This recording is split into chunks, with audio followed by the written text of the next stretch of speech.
so I've done a elite token awakening tier list before, and now I'm going to do an epic token one, which I think is a bit trickier, maybe a bit more subjective.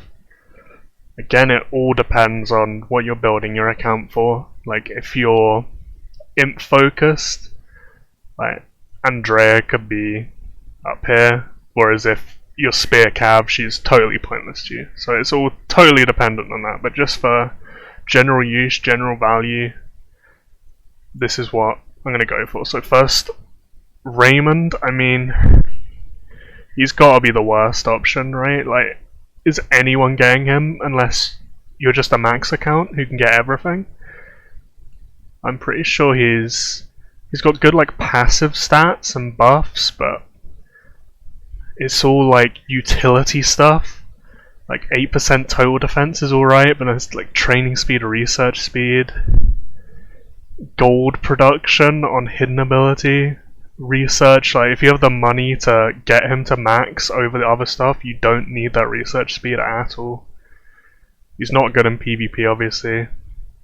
There's no PvP stats, just no point getting him up at all, in my opinion.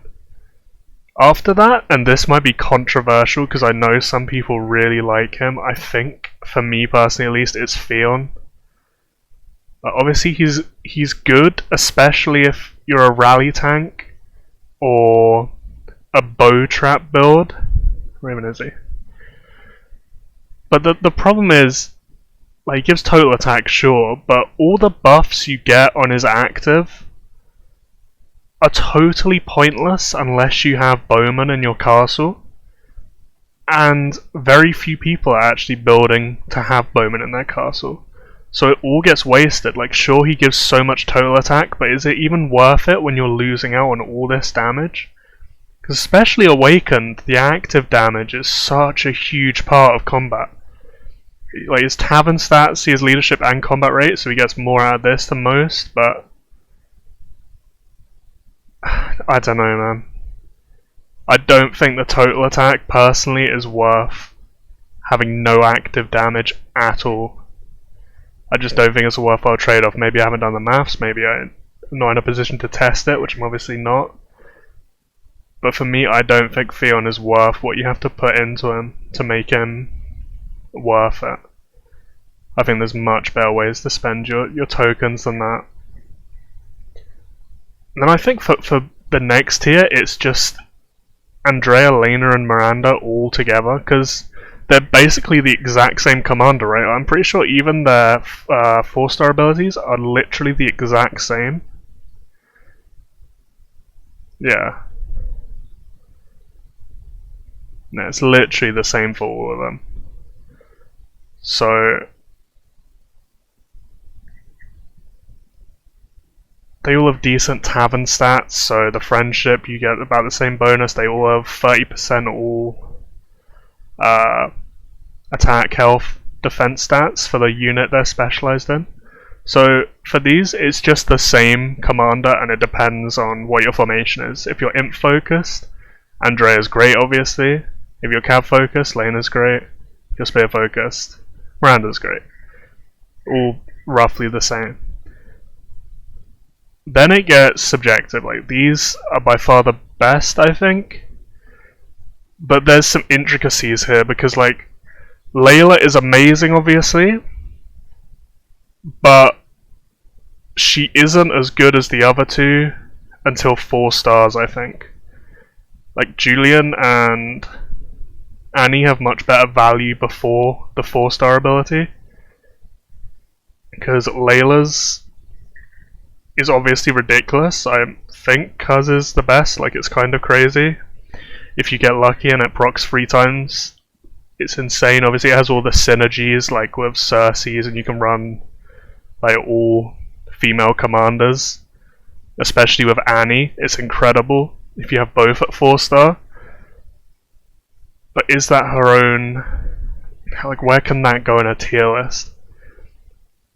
I think Julien is a solid A tier. He's better than all of these. He's just a step above. There's nothing fancy about him, really. He's just like raw stats, isn't he?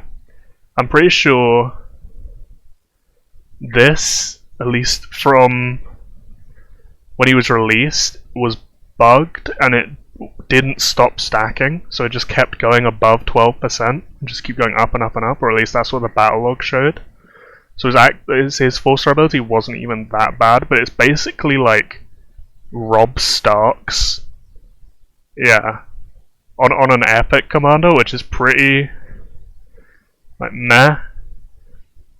But obviously with him, the thing is all the attacks. It's basically a total attack commander, right? So he basically achieves what Theon does, in my opinion, except you actually get his active off, because everyone runs spears normally, unless you're a bow build.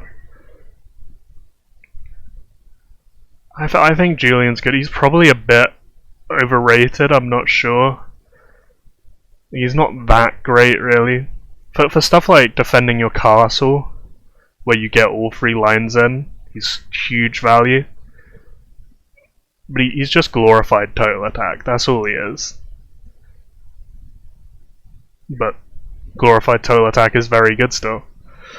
So these two are tricky. The thing with Leila is, I want to do this. There's Leila before 4-star. Very few people run Cav front. So the Cav defense and Cav health don't really get much value. It's basically just total attack. So she's basically just like Theon with an active up until 4 stars, which docks some points of her, because get 600 epic tokens into one commander is so much. That's such an investment. She doesn't even give Cav attack on her hidden abilities, it's just all about the total attack, which is good obviously, but then Annie to 2 3 stars is so efficient. It's just all total stats, which is amazing obviously. She has combat rate in the tavern, so you get that buffed up. She has total attack, total defense, which will get multiplied by the 1.6, and spear health. Spear's a popular frontline, so that gets a lot of value too. Her active, I think you have to play around a bit. From what I understand, it reads kind of complicated, right? So directly wipe out 3% of the target's currently deployed troops. So when you're fighting, say you have 400,000 spearmen in your formation, depending on how many spearman commanders you have there, those 400k troops will then be split up into groups for those commanders to a maximum of 4. So if you have 4 spear commanders, each spear commander will have a group of 100k spearmen. So if you're running Annie, you have to sort of play with your formation, I think, to get the most value of her, and have her as the only spearman